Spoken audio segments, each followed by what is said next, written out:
Hey folks, Chris Dyer, Reborn Martial Arts here in Springfield, Virginia, and today we're going to be looking at our basic stances form, and we're going to be looking at it with some application. The very first thing that we do is our empty step. So an empty step is where I have all my weight is on one leg.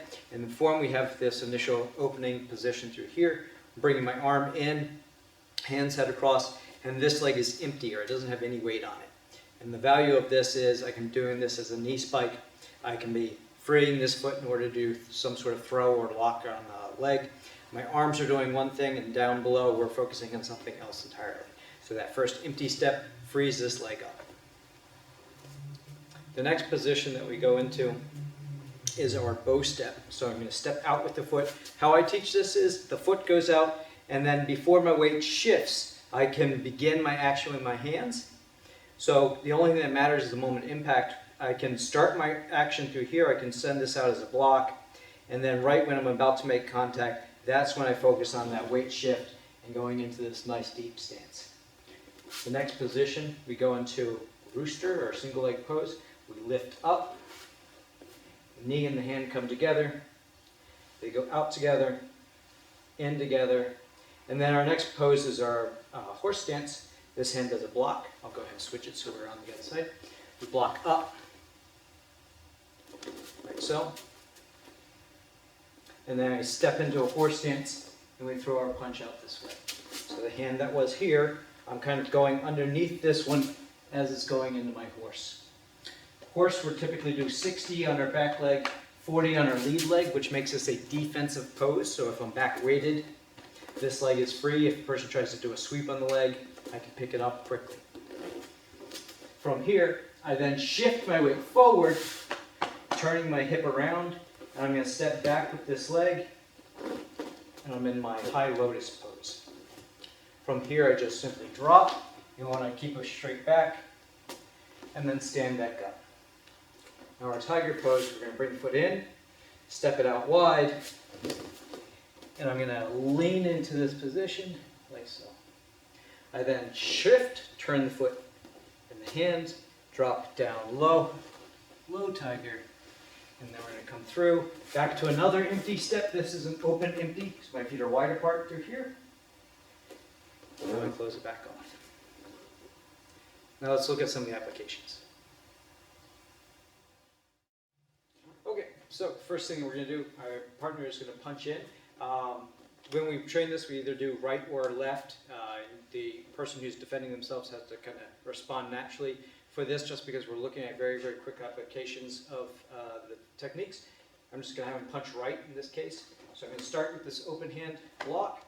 As I turn my body, I'm pulling this into to hyperextend his arm. And we talked about the empty step here. I have a knee spike I can do in this case. If he's really coming far forward, this leg is free to hop this leg out. So these are a couple applications of this first pose.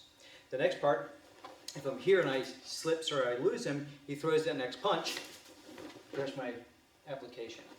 If we do this nice big deep step, if I have the opportunity, he throws that left punch, he throws that left punch and I take this deep step in, and that becomes a much more devastating blow in that case. From here, we have our simultaneous, so we're going to block and strike here. The person, I always say this, if I do high and low attacks, the person, chances are they're not going to block both. They get one. They might block the top one, but they don't get the low one. They might block the low one, but they're going to get punched in the face. So you kind of have to split the difference and increase your probability of making contact by doing simultaneous action. All right, so from here, my hand is up. I can land, grab on, and punch. I'm in my nice low horse stance into this position. So when we practice this, we're actually trying to creep under this arm without lifting. If this person's throwing this punch, I don't want to block and have them realize that I've blocked, because they're just going to step in and throw the next punch or drive an elbow.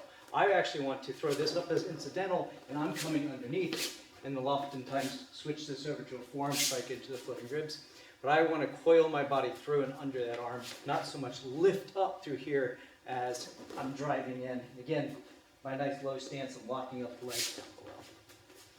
The next part of that, so carrying this on, I hit through here, I can trap across, and I turn this foot, I step behind, And we have our lotus pose.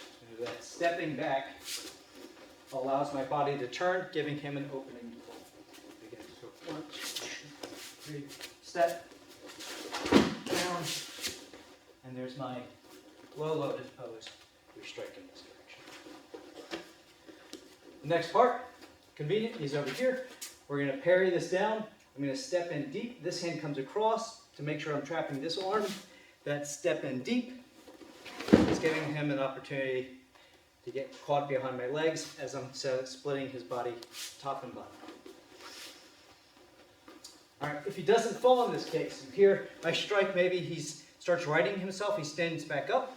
I drop down low, I push on this hip, I pull on this foot. We have this section in the form, push, pull, and he goes down this way. And then lastly, here. When we practice this in the form, we'll often go high, low, and snap down. And I always say, we're not going to get a person's arm that is this big, but the relevant point here is this idea of snapping, this flicking down, where I'm pulling on the wrist, and I'm popping up at the elbow at the same time. And again, we have an empty step. We're here. I'm snapping down and striking up here. My empty step can be used as a kick or to disrupt this leg as I'm going in these positions. 1, 2. Snapping down, popping up at the same time.